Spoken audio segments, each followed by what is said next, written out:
गणेश भगवान की जय। बोलो चौथ माता की जय। नमस्कार दोस्तों, स्वागत है आप सभी का मेरे YouTube चैनल आर के भक्ति ज्ञान में। भक्तों, आज की वीडियो में हम आपको चौथ माता की व्रत कथा सुनाएंगे। तो आइए भक्तों, हम अपनी कथा को प्रारंभ करते हैं। उससे पहले जो भक्त हमारे चैनल पर नए आए हैं, जो हमारी वीडियो नए देख रहे हैं, जिन्होंने अभी तक हमारे चैनल को सब्सक्राइब नहीं किया, वो हमारे चैनल को सब्सक्राइब करें, वीडियो को लाइक करें और कमेंट में श्री गणेशाय नमः, श्री चौथ माता की जय अवश्य लिखें। एक सेठ सेठानी थे, उनके एक बेटा और बहू थे। बहू सबको भोजन करा के फिर स्वयं भोजन करती थी। एक पड़ोसन ऐसी भी थी जो रोज पूछती थी कि बहू आज क्या खाना बनाया और क्या खाया। बहू कहती ठंडो वासी। एक दिन उसके पति ने ऐसा सुनकर विचार किया कि आज तो पकवान बनाए जाएं, फिर देखें कि मेरी पत्नी क्या कहती है। उसने तरह तरह के पकवान बनवाए और घर के सभी लोगों ने एक साथ बैठकर भोजन किया। आज भी पड़ोसन ने पूछा तो बहू ने ठंडा बासी कहा। सेठ के लड़के ने सोचा होना हो कोई बात अवश्य है जिससे कि मेरी पत्नी ऐसा कहती है। उसने पत्नी से पूछा तुम रोज ठंडा बासी खाया ऐसा क्यों कहती हो, जबकि आपने सबने एक साथ बैठकर कई तरह के पकवान खाए। उसकी पत्नी बोली अब आपने जो खा रहे हैं वह आप बाप बूढ़ों की कमाई है। जिस दिन आप कमा कर लाओगे उस दिन मैं समझूंगी कि ताज़ा भोजन कर रहे हैं। अब एक दिन लड़के ने माँ से कहा मैं एक बड़े शहर में कमाई करने जा रहा हूँ। माँ बोली बेटा अपने पास इतना धन है कि खाया नहीं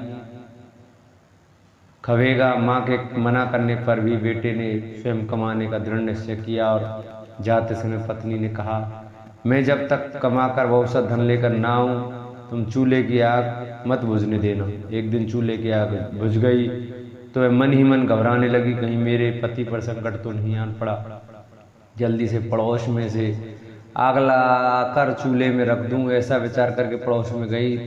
वहाँ पड़ोसन चौथ माता का व्रत कर रही थी। पड़ोसन ने कहा थोड़ी देर में आकर ले जाना।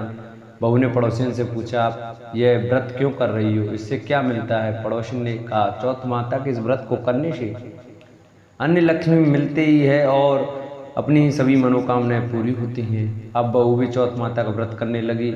दीवार पर चौथ माता बनाई। उस दिन घी गुड़ का चूरमा बनाकर रात्रि को चंद्रमा को अर्घ देकर भोजन करती। ऐसा करते करते बहुत दिन हो गए। चौथ माता ने उस बहू के पति को सपना दिया कि साहूकार का बेटा तू जाग गया कि सोवे, तेरी पत्नी बहुत याद कर रही है।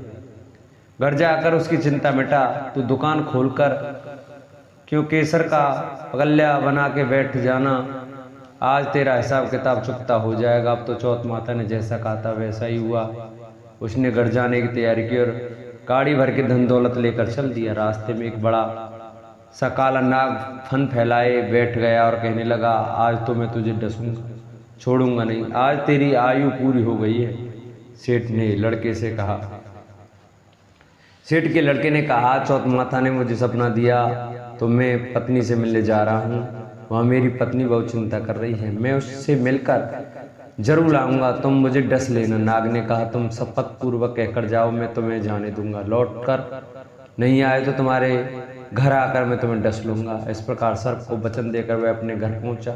वहाँ सभी से हंसी खुशी से मिला और भोजन करने के बाद उदास होकर बैठ गया। उसकी पत्नी ने उदास होने का कारण पूछा तो पति ने काले नाग वाली बात बताते हुए कहा यदि मैं उसके पास नहीं जाऊंगा तो वह घर आकर ही मुझे डस लेगा। पत्नी बहुत चतुर थी, उसने कहा कि आप घबराओ नहीं, लेट जाओ, मैं एक उपाय करती हूँ। पत्नी ने कमरे की 7 सीढ़ी धोई। पहली सीढ़ी पर रेत, दूसरी पर इत्र, तीसरी पर गुलाल फूल, चौथी पर कंकु केसर, 5वीं पर लड्डू पेड़ा, 6ठी पर गाद गदीचा और 7वीं सीढ़ी पर दूध का कटोरा भरकर रख दिया। इस प्रकार वह 7 ही सीढ़ी सजाकर बैठ गई।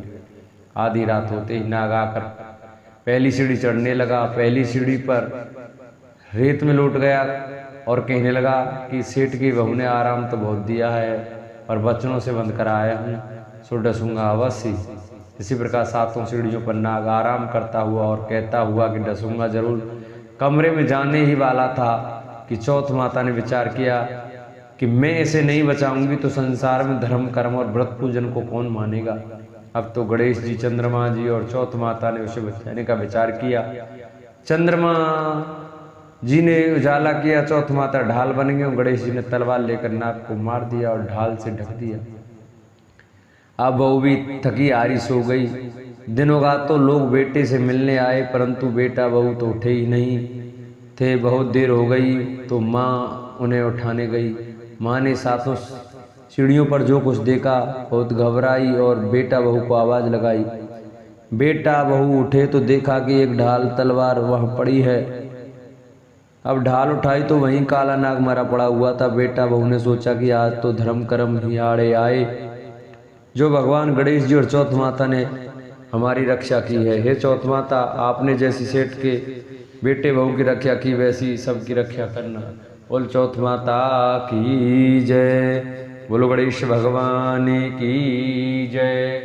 जिन भक्तों को, माताओं बहनों को हमारी चौथ माता की यह कथा वीडियो अच्छी लगी हो, वो हमारी वीडियो को ज़्यादा से ज़्यादा शेयर करें, जिससे और भी भक्त हमारी यह कथा सुन सकें। जो हमारे चैनल पर नए आए हैं, जिन्होंने अभी तक हमारे चैनल को सब्सक्राइब नहीं किया है, वो हमारे चैनल को सब्सक्राइब करें। सब्सक्राइब करने के बाद बेल आइकन घंटा जरूर दबाएं, जिससे कि हम जो भी वीडियो डालें उसका नोटिफिकेशन आप तक अवश्य पहुंचे। बोलो चौथ माता की जय।